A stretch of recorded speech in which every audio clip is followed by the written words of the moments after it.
Hi everyone. In this video, I want to show you an example of coronary vasospasm showcased in a couple different angiographic projections. The first view we have here is the right anterior oblique cranial projection. I'm not going to go into detail on how I was able to identify that, but if you want to read more about identifying angles of projection, I've written all about that on my angiography guide. As always, I use my same arbitrarily chosen color conventions. So black is left main, red is LAD, yellow septal perforators, orange diagonals, blue is left circumflex, and green is obtuse marginal. And if you're looking at this and kind of asking yourself, how does he know that that's what the left circumflex course is? I'm not really sure. I looked at a couple different projections and went frame by frame, but it's really heavily overlapped with the proximal LAD in this projection, so it's hard to know exactly what the course is. But the good news is it doesn't really matter. That's not the purpose of this projection. The purpose of this projection is really to look at these vessels, the LAD and diagonals and so forth. And as I let the annotations fade away, you can really appreciate the vasospasm.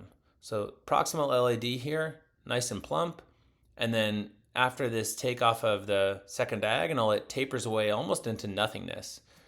And as it continues to course the LAD down the anterior wall, it's just a little tiny thread of a vessel. You can hardly even see it.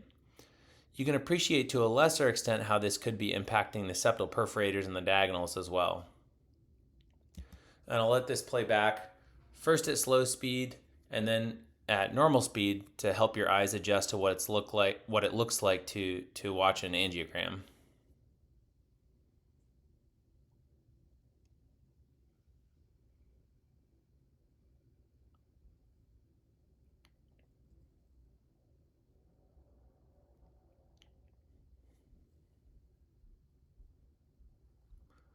And here's the vessel after the administration of intracoronary nitroglycerin, and you can see that that completely resolved the vasospasm.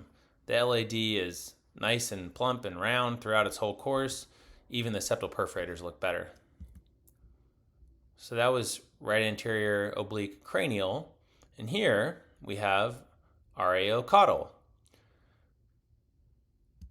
Again, same annotations. Black left main coronary artery, red LAD, yellow septal perforators, orange diagonals, green obtuse marginals, and blue is left circumflex. Some people might look at this and say that this vessel right here is actually the ramus because they might say this is a trifurcation, LAD, ramus, and circumflex, and that's fine. That's not right or wrong. That's just kind of a preference. Others would say, if you're really going to be a purist, that the bifurcation is right here, and so you have LAD and circumflex, and then this 1 millimeter of vessel is the left circumflex, and then it bifurcates into, continues as left circumflex in the AV groove, and then gives off an OM. Call it OM, call it ramus, doesn't really matter. As I let the annotations fade away, again, you can see how bad the vasospasm is also in the diagonal vessels, which we didn't see as well in the first projection. But you can see it really has this diffuse, tapered, almost angular appearance, and it is involving the septals as well. So I'll let it play back slowly at first and then at normal speed.